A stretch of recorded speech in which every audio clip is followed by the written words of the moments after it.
Lok Sabha election के लिए हमारी तैयारी पूरी है और 20 सीटों का प्रस्ताव भी भेज दिया गया है। उन 20 सीटों पर कैंडिडेट भी हमारे पास हैं। अब राष्ट्रीय अध्यक्ष जी का जैसा निर्णय आता है बस हम लोग फौरन कैंडिडेट का अनाउंसमेंट शुरू कर देंगे।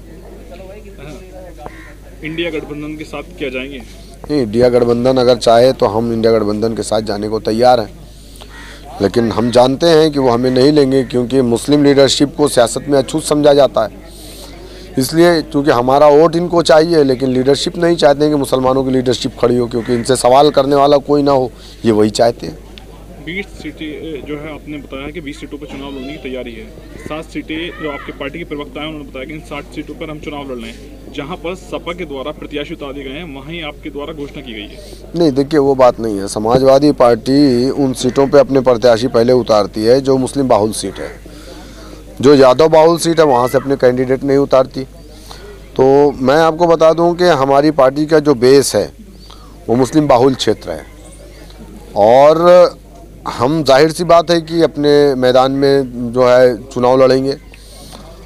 हमारा संभल में हमारे चेयरमैन हैं और हम फिरोज़ाबाद में भी अच्छा हमारा संगठन, हम 2017 में वहाँ पे हम रनर रहे मेयर के इलेक्शन में। मेरठ में आप देख लीजिए इस बार हमने 1,28,000 वोट हासिल किया है। तो जाहिर सी बात है कि हमारा जहाँ पे बेस है तो हम तो उस पर चुनाव लड़ेंगे ना। अखिलेश यादव और राहुल गांधी 2 युवाओं की जोड़ी पूरे प्रदेश में घूम रही है। 2017 में भी घूम रही थी। बोले यूपी को ये 7 पसंद है, क्या हुआ? 2022 से सिमट गए थे लोग, 70-80 पे आ गए थे। क्या मिला, क्या हासिल किया इन लोगों ने? कुछ नहीं होने वाला। उस वक्त तो जयंत भी थे ना, 2017 में जयंत चौधरी भी इनके साथ थे ना। क्या हुआ? कुछ भी नहीं मिला। AIM सपा को नुकसान पहुंचाने के लिए आई है चुनाव लड़ने के लिए। समाजवादी पार्टी MIM को नुकसान पहुंचाती है। ये लोग हमारे बारे में दुष्प्रचार करते हैं, ये लोग झूठ बोलते हैं, अवाम को वर्गलाते हैं। अखिलेश यादव झूठे हैं। समाजवादी पार्टी में काम करने वाले जितने भी लोग हम पर इल्ज़ाम लगाते हैं वो सब झूठे हैं। मुसलमान जो समाजवादी पार्टी में हमको BJP की B टीम कहता है, अगर वो अपने माँ बाप की सच्ची औलाद है तो मेरे साथ आए, बैठे मस्जिद में बैठ करके अगर ये बात कहता है तो मैं उसकी बात, चूँकि मेरा लीडर जब इस बात को मस्जिद के अंदर कह चुका है कि मैं मस्जिद में खड़ा होकर के रमज़ान में के महीने में रोज़े की हालत में ये बात कह रहा हूँ कि मैं किसी की टीम नहीं हूँ। अगर ये इल्ज़ाम कोई लगाता है बैरिस्टर असदुद्दीन ओवैसी साहब के ऊपर तो मैं कहूँगा कि वो अपने माँ बाप की नाजायज़ औलाद है।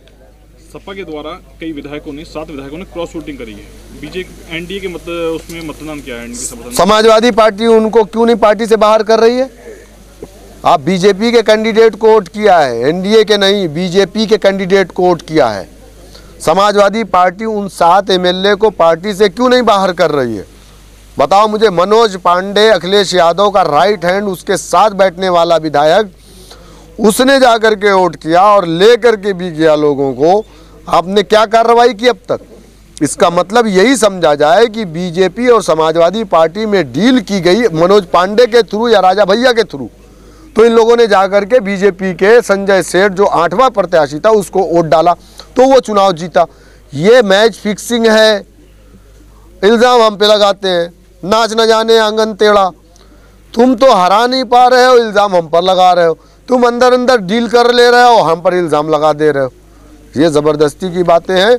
BJP ही समाजवादी है, समाजवादी ही BJP है। ये सब एक दूसरे से मिले हैं।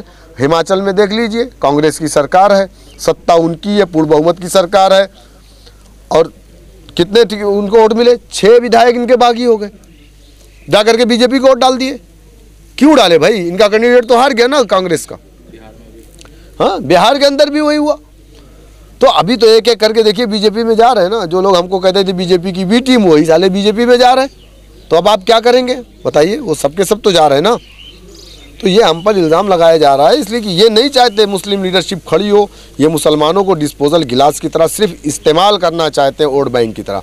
लेकिन मुसलमान इस चीज़ को समझ गया है। मुसलमान अब इस्तेमाल होने वाली चीज़ नहीं है। अब इनको ज़रूरत होगी तो इंशाल्लाह 2027 में हमसे बात करेंगे। अभी तक हमने बात किया था कि हम गठबंधन करने की तैयार है। अब 2027 में ये हमसे बात करेंगे।